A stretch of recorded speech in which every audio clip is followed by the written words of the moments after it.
heading towards this area, or at least towards the mid lane. Okay, it's going to be confirmed over to the side of FlyQuest, but now 100 Thieves is ready to go in for the fight. Kumo's going to be taken low. 100 HP here on the Scion. First blood over to Ssumday. FlyQuest in retreat. To play for this. They just move Vex down. They have Ssumday actually covering the mid wave, and now Ssumday will go back up towards top. So it's basically going to be, you know, a plate, maybe two. I don't actually know if Kumo is playing Demolish or not, but he'll get a little bit of gold, and they're going to try to get picked now. Oh, nicely done. FlyQuest immediately strike back and pop Abbedagge before he can do a thing about it. Now, Huhi's got to try to get away, but remember his flash was already lost earlier. Huhi barely stays alive. The Herald's just burning away. 100 Thieves are going to secure it before FlyQuest is able to make their way in. Huhi buying time with a nice stopwatch placement. Super Mega Death Rocket flies in, and 100 Thieves are ready for the counterattack. Vex makes his way into the fight, and now you've got Abbedagge looking to set it up, but it's a double kill back over to Ssumday. A 1-for-2 trade so far. They're continuing to try to get away from the dead body of Kumo, Huhi taken very low.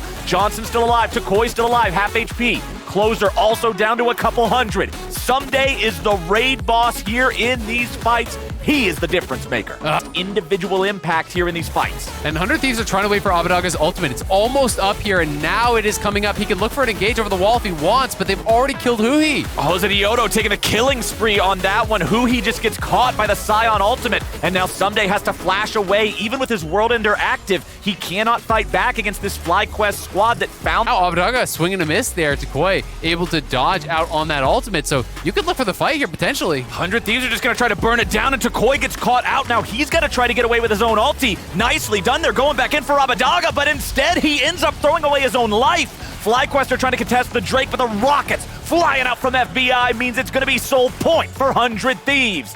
Takoi got a little too hyphy, Azael. He thought he could go back in and make the outplay, but he just gets shut down, and 100 Thieves get the punish. Yeah, not paying the respect to how strong Ssumday is in that position. I mean, ulted right back in point blank. You know, I think the initial play was great, and then he hits the Charm Everfrost here, and he feels like, hey, I can actually turn this. But the problem is, he doesn't quite have the damage to burst him down, and you've got to play it a little bit more slowly. You know, when he flash ults away, I think you can kind of do an ulti where you just do it a little bit to the side instead of straight in on his face. Yeah. I think he was maybe worried about like too many of the little Foxfire tails or whatever they're called, like going to the minions. Maybe he thought like, hey, if I go straight towards him, you know, I can kind of get more of the damage down onto this Vex, but I'm playing it a little bit too fast, and with him going down, it was always going to be 100 Thieves one fight. They do take the dragon. They are now at soul point, so it's a big deal here for FlyQuest, who's now kind of up against it.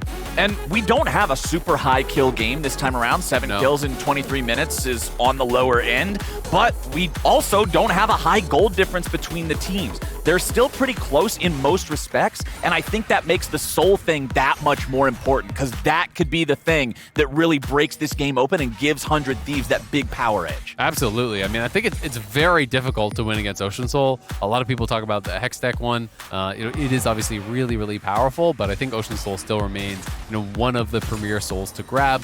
It's extremely hard to actually come back against.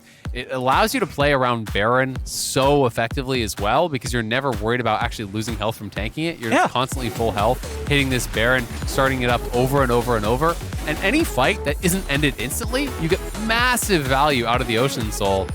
And FlyQuest don't really have an overwhelming amount of damage, just insta-kill people on the 100 Thieves side. Like, they're going to get some value. And the other thing about it that shines to me is the fact that it forces a Grievous Wounds tax on your opponents. Yeah. Which goes even further. Again, in a game that does not already have a large gold lead, you can create for yourself a bit of a pseudo-gold lead by making them spend their gold on items they don't actually want, but they now need, right? Yeah, absolutely. I mean, it's worth thousands of gold in itself, and then, as you say, it's a good point. You have to pay that tax, buy up the healing reduction items. I think at some point they're going to want some anyway, at least against the Aatrox. Yeah. He can be a real problem in that front line when he's getting insane value out of the Gore Drinker. Like, this champion just works so well with the increased self-healing from his ulti, right? You know, it's 45% increased self-healing. You get a really big Gore Drinker in the middle of everyone with Conqueror procced. You just go back to full, right? So someone's going to get something. It's the old days of like the really overpowered Gore Drinker where you just press the button and get your health bar back. Aatrox is one of the few champions that can still have that reality if he has the right situation. I will say, it feels so bad when you're playing a tank and you're playing against a Bruiser, and then it's like the Bruiser just heals for so much that they're just way more tanky than you. Yep, just slurp. Gets all his health back. Gore drinker. I have a Sunfire cape. Well, I have an item that gives me my full health bar. Okay. Well, all right. Cool. I'll see you later. You're main wave. Yeah. I'll be under my turret if you need me. Yeah. That's pretty much what it becomes. But hey, talking about the tanks, we got the Sunfire Aegis. We've got the Bramble Vest still there. Obviously, that hasn't been evolved into a full Thornmail yet. And we've got Frozen Heart completed there for Kumo. Now, while this item is good against Jinx, who's got plenty of attack speed, Closer also on the Volley Bear going to need to auto-attack. It's less effective against something like Aatrox, who is more of a spell weaver. Right. Like, it's always going to be... Even if you're using auto attacks, you are weaving them in between cues, so the attack speed won't be as meaningful. Do the passive poke with a sword. You need. Yeah, exactly. You just stab him with that thing. He feels more like an Elden Ring swords guy. He has to do all his very deliberate sword swings. Yeah. With telegraphs and all that. But we got a minute until the Drake. Too bad the Scion can't roll and dodge that. Yeah. Well, Scion, that's what Scion really 100% does the fat roll. He has full encumbrance, and he's just belly flopping onto the ground. But it would be cool to see. Yeah. I would absolutely love that. His inventory is absolutely full. Yeah, he's got like 7,000 kinds of grease, you know? The Sunfire Aegis probably weighs like 70 pounds itself. The thing is just massive, but it doesn't matter because Kumo is the front line here for FlyQuest, and that front line better be ready to tank it up in about 30 seconds, Azael, because if FlyQuest don't get this Drake, that soul that we've been talking about, all those advantages that 100 Thieves would earn for themselves, that becomes the game FlyQuest are playing, and they do not want to play that game. They absolutely do not. But when you're looking at some of the item completions, Jinx is kind of half item up here on Johnson, and I do think, again, Zeri's going to struggle to actually punch through this front line. If FBI gets some free time, he is going to put out a massive amount of damage here. But Closer looking for the face check. He's going to get burst down, baby. Closer, that's not where you wanted to be, buddy. And then the Scion flies right through for the follow-up. Multiple flashes forced out here. FBI and Huhi both had to flash out to get away. FlyQuest moving forward as a unit. They're all 5 together. They know the enemy jungler does not have an ulti. They know the AD carry and support do not have flashes. 100 Thieves may have just lost their dragon soul off of that one. Abbedagge is looking over the wall. Look at him. He's in a position where he can go for a multi-man ult. Okay, Abbedagge ready to fly in if need be. Drake at 3,000. Ssumday is in the pit. He will zone FlyQuest away and threaten a different angle.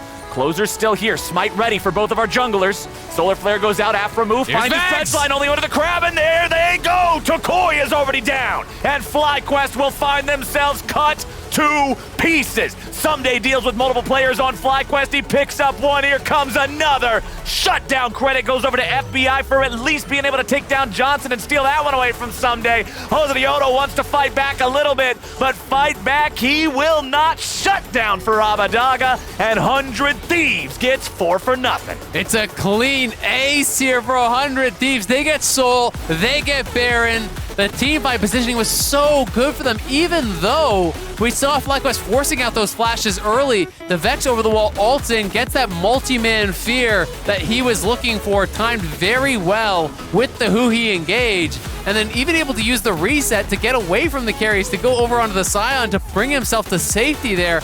This is just so nice, and it's all about this angle from here. Huhi coming in from one side, the Vex ults in from the other side, hitting onto Decoy, able to fear up 3 members there, all of them getting burst down very quickly, and Abbedagge, who's in some trouble, then just uses the ulti to taxi over to Kumo, who can't finish him off, getting him safe from that Zeri, and Ssumday gets in on top of Johnson, absolutely clobbers him. Ssumday having a massive game on the Aatrox. Abbedagge, the cooldowns came back up out of that zone. You have the W back, and the W shield is just enormous, so unfortunately for Jose, he goes down and can't do anything about it. Huhi gonna get picked off here, it looks like. He survives! And the counterattack finds Closer a kill. Now Ssumday's made his way onto the front line. FlyQuest didn't have the damage to burst the Leona. They tried to do something to at least put the brakes on the 100 Thieves war machine, but that machine just keeps chugging along down mid lane. Yeah, they're looking really strong here, and they even forced a flash off of Johnson from Abbedagge's ult. He threw in that Vex ulti, and Johnson knew he had to flash it, couldn't actually dash out of the way. So bad goes to worse. Ssumday gonna go top, push that in. You can see the waves moving in the right direction here already. 400 Thieves across the map. Waves pushing in here. Ssumday's getting top, going in the right direction. They have their squad mid to shove in this tier 2 as well. And FlyQuest just don't really have strong enough wave clear to actually push through this. FlyQuest feel like they are stuck in such a bad spot here. The game felt close for a while, but when you get a near ace plus a Drake Soul, plus a Baron, all within 30 seconds, the game's gonna turn your way pretty fast, and 100 Thieves are looking to make the most of the remaining minute here on the Baron. Ssumday will lead the charge, pushing up the top lane. Minion wave about to crash into mid as well, so these are synced up. 100 Thieves might just go for the dive. Johnson's gonna get slowed down, and there they go. They pull him right back in with the chains, and now Afro Moo's gonna be your second kill over to Ssumday. 100 Thieves just won the game. Abbedagge will chase him down with the ulti. It's only Takoi left standing. Everybody else falls to pieces. FBI tries to chase him into the fountain, but doesn't quite have the damage or the range. Nice charm's gonna pull the 100 Thieves AD carry in for a quick shutdown, but unfortunately, it is too little, it is too late, and 100 Thieves, off the back of that massive fight for the Drake Soul, are gonna earn themselves this win. They're gonna get themselves back in better shape compared to yesterday, and they're gonna take down FlyQuest. 32 minutes into the game. That laser was the MVP, and it still don't matter. 100 Thieves get the win. Nicely done from 100 Thieves. Some really strong team fighting, and I've got to